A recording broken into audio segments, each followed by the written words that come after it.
Hi, and welcome to GCTV. My name is Andrew Saltz, and on today's show we're going to be talking about tips for new business owners. We have some very special experts here to help us with this very important topic. Please welcome Kelly and Lauren. Hi. Hi. My name is Kelly Jessen. I am an attorney with the law firm Jessen and Rains. I primarily practice business law. So what I do for new business owners is I try to minimize their risk as much as possible, which normally involves forming a business, organizing a business, so that they have a business that is separate from themselves. For businesses that have been in operation a little while, what I will do is protect their business by drafting contracts to keep or try to minimize the likelihood that a customer or vendor is going to sue them, employment agreements that contain non-disclosure, non-compete language, things like that. Okay. And my name is Lauren Watkins, and I own Lauren Watkins CPA, which is an accounting firm. And I mainly specialize in working with small business owners because I love helping my small business owners figure things out from accounting and tax perspective, do tax planning, as well as some education on some ways to now do your taxes now that you're a business owner and things have changed from being a W-2 employee. So. Yeah. Well, we welcome you both. Thank you. If I was to start a business from scratch, what exactly would I need to do?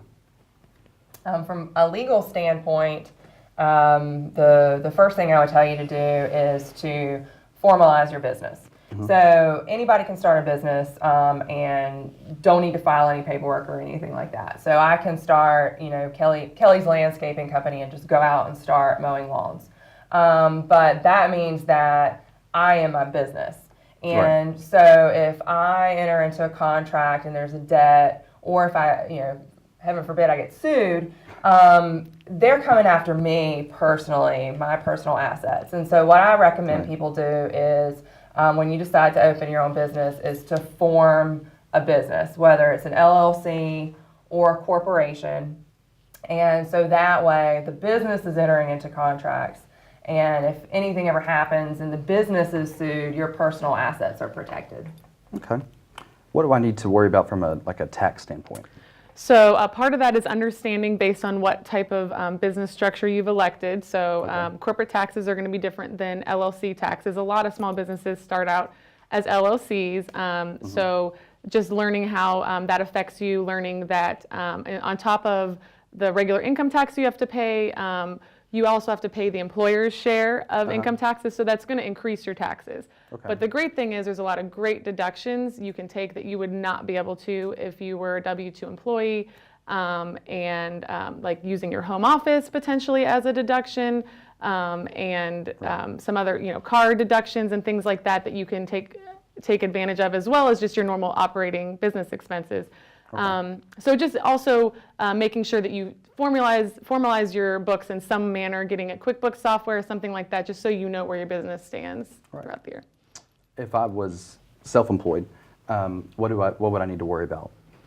From a tax standpoint, so learning about those additional self-employment taxes that you must pay, either making quarterly estimated payments, making sure that you're setting aside enough, or at least planning. Probably also just doing more tax planning than you would if you were a W-2 employee. So. Okay. When do you actually have a pay sales tax? So, so a lot of people don't. One of the reasons why I think this is important is because a lot of people don't realize. Obviously, if you're selling, a good, if you're, selling XYZ thing, you have to pay sales tax on that if it's like a tangible good. But there's also sales tax potentially, especially in North Carolina, if you were to sell some sort of product, if you were to do a service where there would be a product, like a digital product, so like a logo or like a photographer selling photographs, you also then potentially are liable for sales tax. So typically service businesses don't have to worry about that, but you might if you have some sort of digital product. Right. So. When I'm starting a business, when exactly should an attorney get involved? Well, I will always say right at the beginning. Right. Because it is better to get your business started right the first time than to have to go back and Exactly. fix mistakes. Or maybe you were lucky and you've been operating without legal counsel for a few years and nothing bad has happened. Well, that's great, but it might just be luck. The years that you're operating without formalizing your business, your personal assets are at risk, and you also run the risk of having an employee accuse you of doing something wrong. Or your business itself is at risk because you're doing business with people without using contracts. Okay. Well, how exactly should I handle my employees? Is that So as soon as you hire your first employee, or before you decide to hire your first employee, you should contact an attorney. Because once you start employing people, there's lots of other laws that come into play that normally wouldn't matter if it was just you working for yourself. Right.